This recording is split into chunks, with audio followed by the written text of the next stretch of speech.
Hello everyone, সবাইকে welcome জানাচ্ছি cook with নুসরাতে নতুন একটি রান্না দেখার জন্য। শোল মাছ আমরা নানা রকম রেসিপিতে রান্না করে থাকি।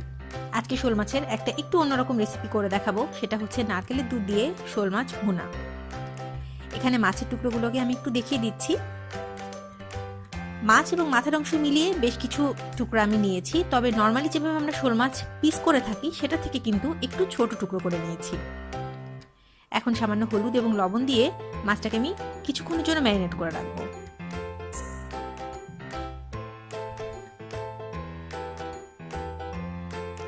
আজকের রান্নাটা আমি করছি সরিষার তেল দিয়ে। প্রায় 3 টেবিল চামচের মতো সরিষার তেল আমি পাত্রে দিয়ে নিচ্ছি।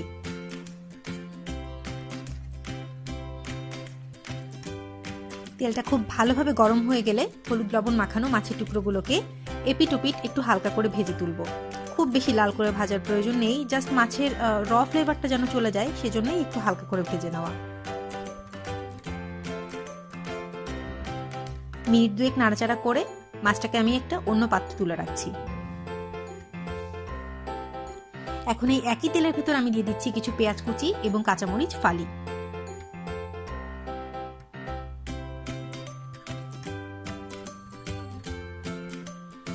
পেঁয়াজ মরিচটাকে হালকা একটু নেড়ে নেব।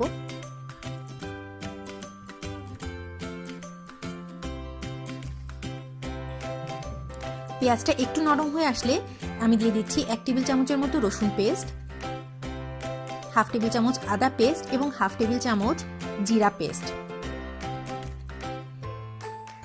এছাড়াও দিচ্ছি পরিমাণ মতো লবণ, হলুদ গুঁড়া,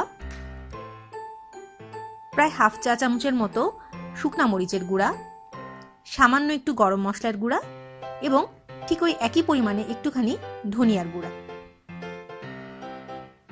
সব মশলাগুলো ভালোভাবে মিক্স করে মশলাটাকে একটু কিছুক্ষণ কষিয়ে নিতে হবে। যেহেতু কিছু গুঁড়া মশলা ইউজ করেছিলাম, মশলাটা যেন নিচে পুড়ে না যায় সে কারণে আমি আগে থেকে তৈরি করে রাখা নারকেলের দুধ থেকে কয়েক চামচ নারকেলের দুধ এর ভেতর দিয়ে দিচ্ছি এবং মশলাটাকে কষিয়ে নিচ্ছি। খেয়াল করে দেখবেন আমি কিন্তু কোনো পানি ব্যবহার করছি না। উপরে যখন তেলটা ভেসে উঠবে বুঝতে হবে যে আমার মশলাটা খুব ভালোভাবে কষানো হয়ে গেছে। এখন এই কষানো মশলার ভেতর আগে থেকে ভেজে তুলে রাখা মাছগুলো দিয়ে দিচ্ছি এবং মাছটাকেও কিছুক্ষণ নাড়াচাড়া করে কষিয়ে নিচ্ছি।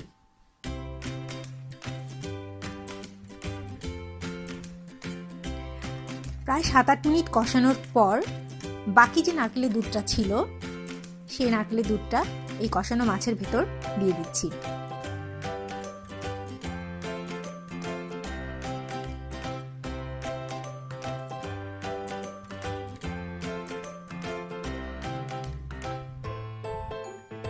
মাছটাকে এখন হালকা একটু নেড়ে দিয়ে ঢেকে রাখছি অন্তত 10 মিনিটের মতো।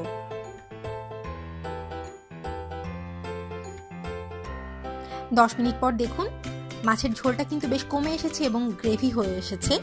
এখন এর মধ্যে দিয়ে দিচ্ছি সামান্য একটু চিনি, একটুখানি টালা জিরার গুঁড়া এবং কয়েক টুকরা ফালি করা কাঁচামরিচ। আরও অন্তত 5 মিনিটের মতো মাছটাকে আমি দমে রাখছি এবং চুলাটা বন্ধ করে দিচ্ছি।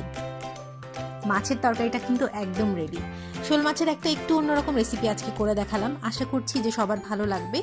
আর একটা ছোট্ট অ্যাডিশন বলতে চাচ্ছি, সেটা হচ্ছে নারকেলের দুধ এবং টালা জিরার গুঁড়ার দুটোরই আলাদা ভিডিও আমার চ্যানেলে আছে, যে ভিডিও দুটোর লিঙ্ক আমি ডেসক্রিপশন বক্সে অ্যাড করে দিব।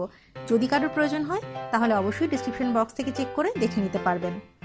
আমার ভিডিওটা যদি ভালো লেগে থাকে অবশ্যই লাইক করবেন এবং আমার চ্যানেল সাবস্ক্রাইব করতে কিন্তু ভুলবেন না।